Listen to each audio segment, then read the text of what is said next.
بئس ما اشتروا به انفسهم ان يكفروا بما انزل الله بغيا ان ينزل الله من فضله على من يشاء من عباده. بہت بری شے ہے جس کے عوض کہ انہوں نے اپنی جانوں کو فروخت کر دیا.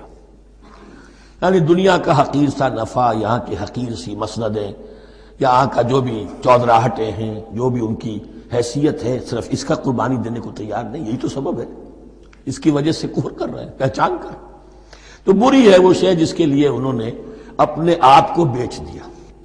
ان یکفروا، کہ وہ کفر کر رہے ہیں اس وجہ سے، بما انزل اللہ بغیا، جو اللہ نے نازل فرمایا ہے. اور کفر کیوں کر رہے ہیں؟ اس زدم زدہ میں، ان ینزل اللہ من فضلہ علی من یشاء من عبادہ، کہ اللہ تعالیٰ نے نازل کر دیا ہے اپنے اس فضل میں سے اپنے بندوں میں سے جس پر چاہا. وہ اس امید میں تھے کہ وہ اسرائیلی ہی ہوگا. جب 1400 برس تک نبوت ہمارے پاس رہی، اب فترت کا زمانہ ہے، 600 برس گزر گئے، اب آخری نبی آنا ہے. ان کو گمان یہ تھا وہ ہم میں سے ہی ہوگا. یہاں یہ ہوا کہ یہ رحمت اللہ کی اور یہ فضل جو ہے بنی اسماعیل پر ہو گیا.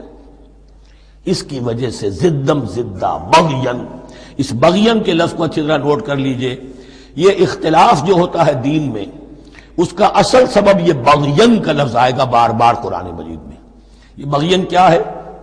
جسے عہد حاضر کے ایک خاص جو مکتب فکر ہے سائیکالوجی کا، ایڈلر کا، اس میں یہ قرار دیا گیا ہے کہ انسان کے جو موٹیوز ہیں، جو اس کا انسٹنکٹس ہیں، ان میں ایک بہت پاورفل موٹیو جو ہے to dominate, urge to dominate.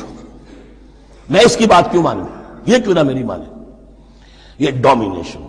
تو بغین، بغیا کے معنی بھی ہے حد سے بڑھنا، تجاوز کرنا. تو وہ اپنی حد سے بڑھ کر دوسروں کے اوپر روب گانٹھنے کے لیے یہ سارا انہوں نے کیا، اس وجہ سے کہ بنی اسماعیل کے ایک شخص محمد صلی اللہ علیہ وسلم پر اللہ تعالیٰ نے یہ رحمت نازل فرما دی. فباؤوا بغضب علی غضب، تو وہ لوٹے غضب پر غضب لے کر، یعنی تہ بر تہ غضب ہے ان پر اللہ تعالیٰ کا.